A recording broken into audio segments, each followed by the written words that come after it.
Hey, what is up guys? Welcome back to the Endless Runner tutorial. So in this episode, we actually start displaying a score and we also set a some kind of difficulty. So we get a speed up every 10 and then after 20 score we get another speed up and then after 40, 80, 160 and then so on. So guys, without further ado, let's get started.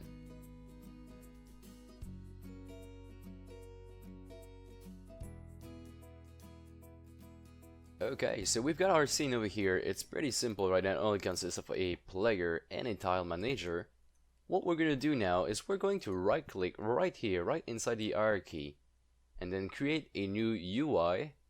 And for our score, we are going to be using a simple, let's go with a image right now. And then we'll add a text inside of that image. So right here, what you see over here is an actual, let me just turn off that skybox real quick. So let's go in window, lighting, and put that on default. So I went under skybox and I put it on default. Right now we have the Unity no skybox, which has a dark blue color. Okay, so you see how we have this rectangle, this white rectangle here. It actually scales with your screen size. This is literally your screen size. So say if you're playing on 16 by 9, this is always going to be the same exact aspect ratio. And that is something you need to consider in the end. And you see, the UI is not being rescaled right now. So what we're going to do is actually make sure all of those problems are not a issue to us. So let's go ahead in Canvas. This is our new UI. This is a new, well actually Canvas, you could say that Canvas is the white rectangle. So in our canvas we have an image, this image right here, and its position right now is a little bit odd. I mean it's not set, but what we can do now is actually click on this icon while having the image selected, then set a anchor point. Now for the score, I'll just be putting it in the center over here in the middle. So I'll be clicking here. As you can see, the anchor point moved from here to there. But there is also the pivot point of your image that you want to set as well. So by holding shift on the keyboard, I can then click on this image again, on this icon again, and then the pivot point is now moved as well. Now our image is still here, but our anchor and pivot point are over there. So if we set all our values to 0, we should actually get this. And that is exactly what we want.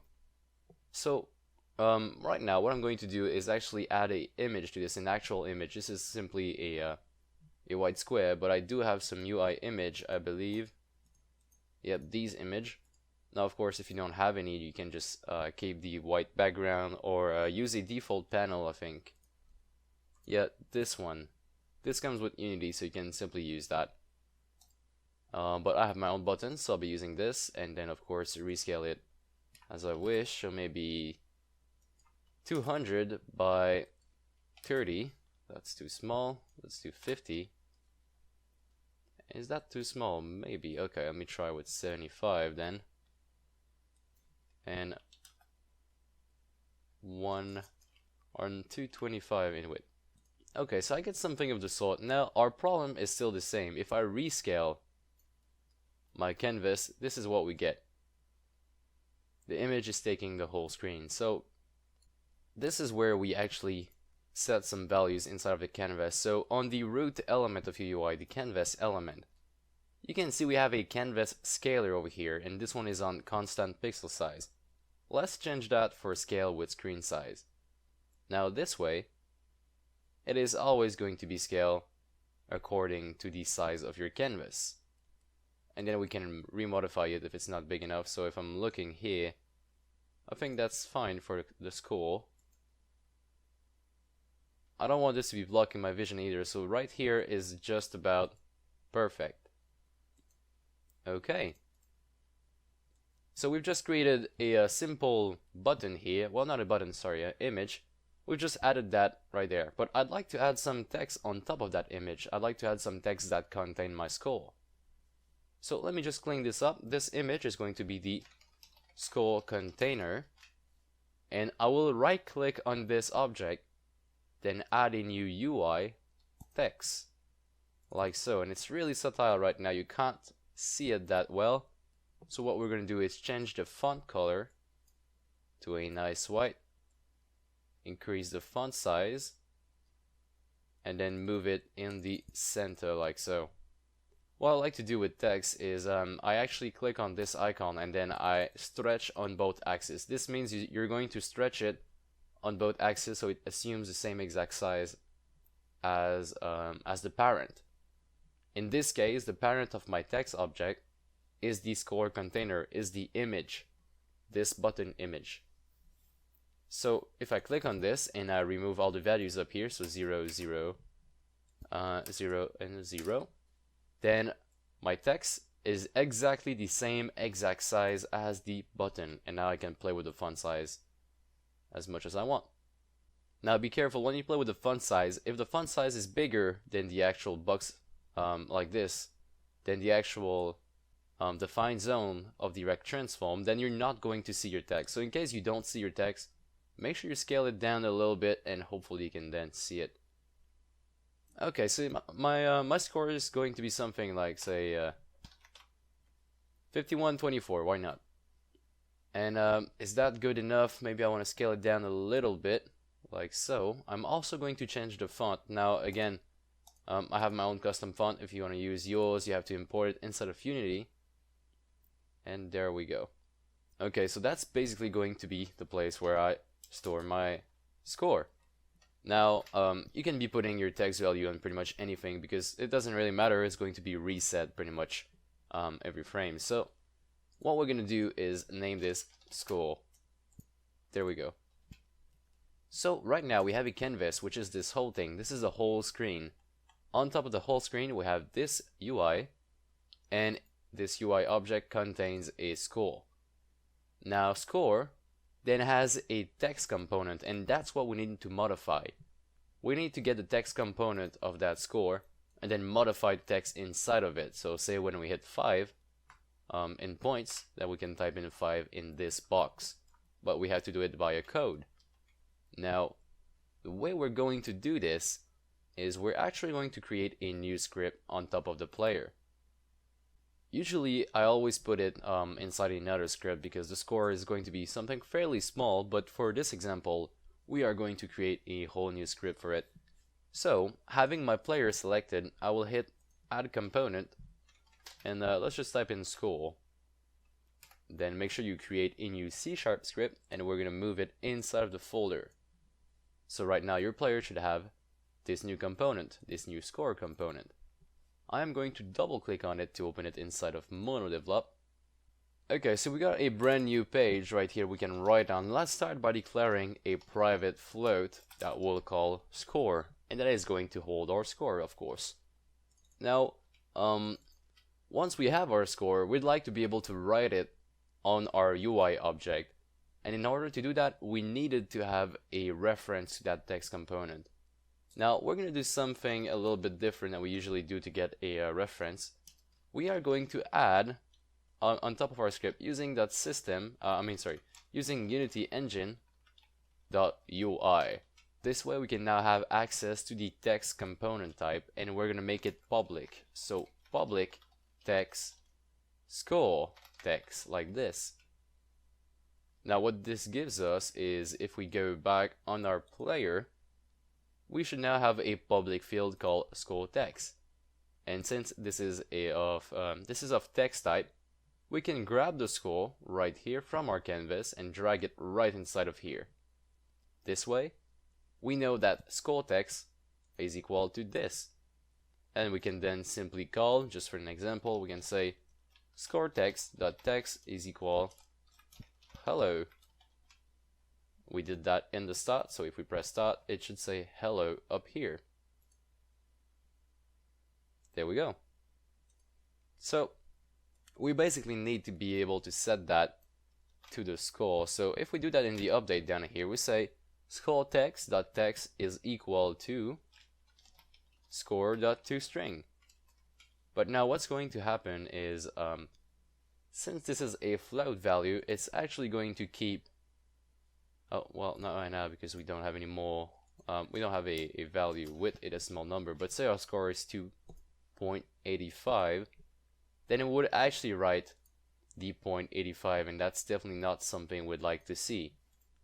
So we could fix that by simply turning this into a int at the runtime. The way we do this is we go in front of score, we type in int like this, and we just wrap the whole value inside of that. So this way, score is going to be cast into a int, and then it's going to truncate the values after the dot. And then we can say toString, and it's going to give us a clean number. Okay, so this is pretty much it for the score text. Now we're going to make sure that it actually increments, that it actually does something. And how exactly are we going to do this? So I was thinking about something fairly simple. In the update, score is plus equal to time.delta time, like this. So every second we would get a point. Let's try this out. And as you can tell, we get a point every second, but this one is fairly too simple, so I'd also like to add some kind of difficulty level to my game. So what I'll be doing is actually creating some new fields up here for difficulty of the game. I will start with a private int difficulty level is equal to 1. We're going to start at 1, and then private int max difficulty level is say equal to 10, and then private int score to next level is also equal to 10 for now. Okay, and what we're going to do now is we are going to say in our update, if score is bigger or equal to score to next level, then let's go ahead and level up, which is a function we haven't made just yet. So we're going to go down here, say void level up, and every time we go past that value, past the score to next level value, we are going to call level up. Now the only thing we need to make sure, since this is in a update, we need to make sure that we don't call this 2 frames in a row, and the way we do this is by changing score to next level. So I was thinking about something really weird and simple at the same time. We are going to say score to next level is times equal to 2. So right now on level 1, in order to move on to the next difficulty level, you have to hit 10, because score to next level is equal to 10. And then after that, it's going to multiply that by 2, so 20. Once you hit 20, you're actually on difficulty level number 3. And then it's going to go from there, so 20 times 2 is 40. 40 means you're on the 4th level of difficulty, and then 80, which is 5th, and 160, which is, you know, it just keeps going like that. It increments until it hits 10, and 10 is the maximum level. So let's just make a condition up here. If difficulty level is equal to max difficulty level, so that's 10, let's just return, because at that point the game is going to be hard enough, and you know, we don't need to increment it. Okay, so back to our level up. Now we know that this is only going to be called few times, but what actually happens when we level up? First, we level up the difficulty level, so of course difficulty level plus plus, which means if it was on 1, it's now on 2. It just does a plus equal 1. And then what we could do is actually set the speed of the player so he goes faster, something of the sort. But we don't really have access to that value, right? Because the value is inside of a player motor. So what I'm going to do is quickly, I am going to go back in my player motor, and I'm going to declare at the very end of my script. So this is my update. After that, I'm going to declare a public, make sure this one is public, void set speed, and let's take in a int value of say int modifier. Why not? Okay, so I want to be able to call this set speed function from inside of score, and I will give him a modifier to the speed. So I'll say speed is equal to my base speed, which is in this case 5, so I'll just type in 5 plus modifier like this. And is this going to work? Let's actually make sure this is a float, because speed is a float. So let me just type in the .0f like this. And right now, by doing that, we should modify the speed value by 5 plus whatever we send in here. But of course, we haven't called this function just yet. We need to be able to take this and put it right there and call it by, say, you're going to increment this by difficulty level. But we don't have this function. Ourselves right now, this is score.cs. We need to call playermotor.cs. What information do we have on these two? As you can tell, score is here, player motor is there. So we have the option to simply do a get component. Since we're on the same object, we can say get component player motor. And that's exactly what we are going to do. So get component player motor dot set speed. And that is all we had to do to make this work. So let's just make sure everything makes sense really quickly. And it looks great to me right now, so I would just remove the start because we don't need it. And let's actually hit play on this. So when I hit 10, I should see my speed incrementing. Now, of course, I haven't made any condition to actually tell me that it happens. Maybe a nice feedback would be great, but right now I don't have any. So at 20, I should then go faster again. And it's really subtle. I don't know if you guys saw it. Probably not. So let's just go ahead and put a debug.log just for now, so we actually see when the level up is happening. So at the very end, I'll just say boom debug.log and debug the difficulty level, and then we are going to hit play. And on 10 I should see, okay, we're on difficulty level number 2. On 20 we're on difficulty level number 3. So here it comes, 10, 2, and we also saw the slight increment in speed if you're looking really closely, and then 3. And then it should not be called on 30, it should be called on 40, because we're doing the current score to next level times 2. So 30, nothing happens until we finally hit 40 right about now. Alright, there we go. So one other thing that would be great to do is actually make the speed go up a little, not the speed, the score go up a little bit faster depending on your difficulty. So let's do score plus equal time the delta time times difficulty level. So it's going to be fairly normal on level 1, and then on level 2 it's actually going to go twice as fast, and so on. So we can have a fast beginning, and that's okay with me. I like that design. So 10, and then it should only take 5 seconds to hit 20, and it keeps on going faster and faster. So 40,